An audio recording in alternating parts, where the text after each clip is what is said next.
It's major.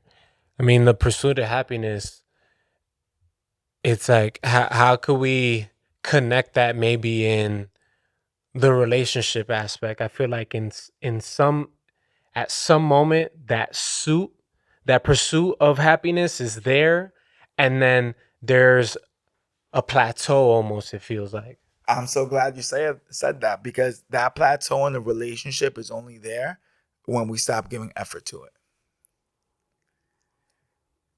The idea that once you attain a relationship and you don't have to put in effort anymore, that's what ruins all relationships. People stop working on them. The same way you work on yourself is the same way you have to work on your relationship. Too many people take their relationships for granted. The most beautiful thing in this world is the fact that somebody chose you. That somebody only chose to see you. That they don't see anything else. Like, it's like this. They can't see left, they can't see right. They can only see you. Unfortunately, people take it for granted.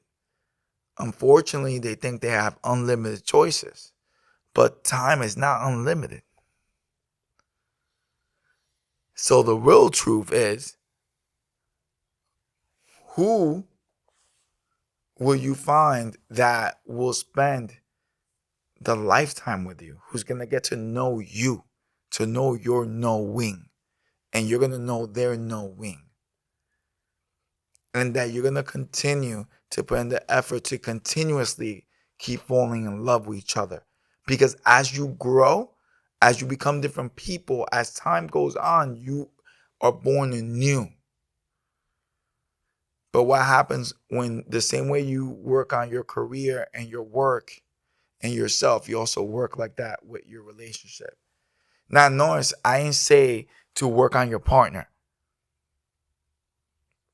It's your partner's responsibility to work on herself from a male perspective, and vice versa, same thing.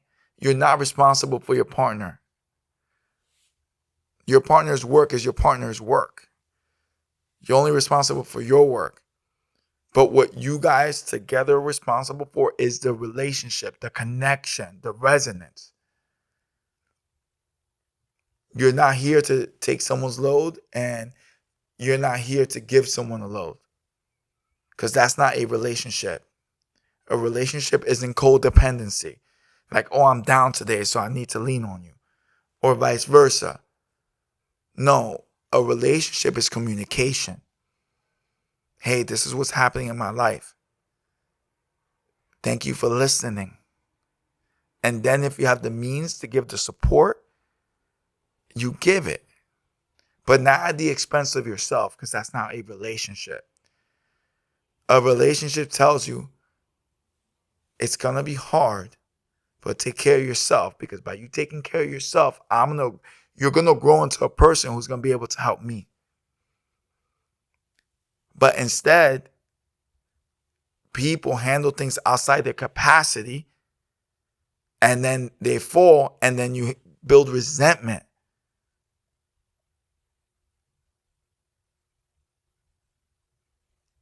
If you really want to do a relationship right, you have to build yourself. And your partner has to build themselves. And when things happen, yes, together, but never at the expense of yourself. Because if you want to help them, you cannot sacrifice yourself.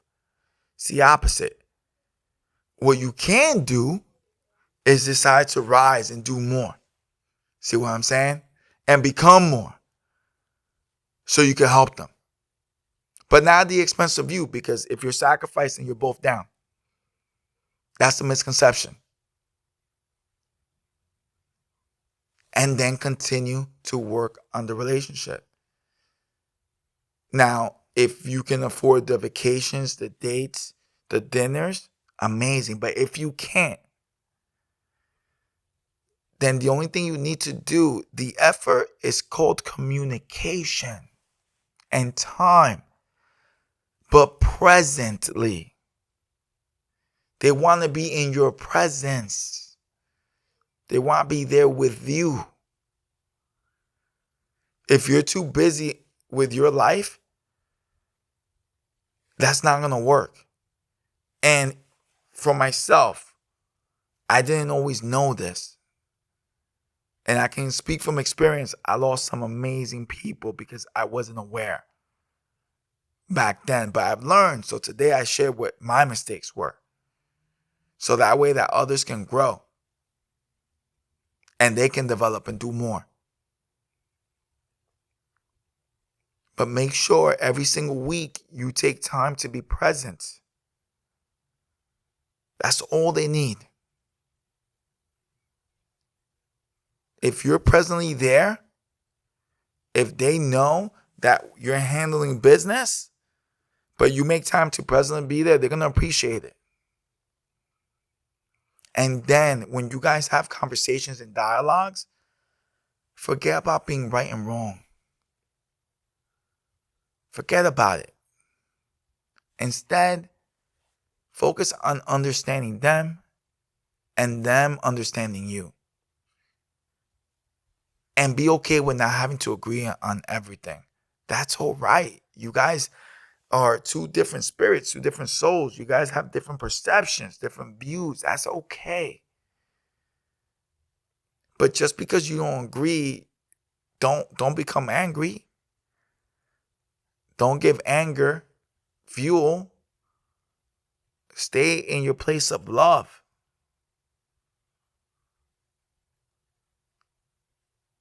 As long as there's open communication, as long as there's dialogue, there's always going to be a deepening of understanding. And learn to compromise. Learn what's worth it and learn what's not.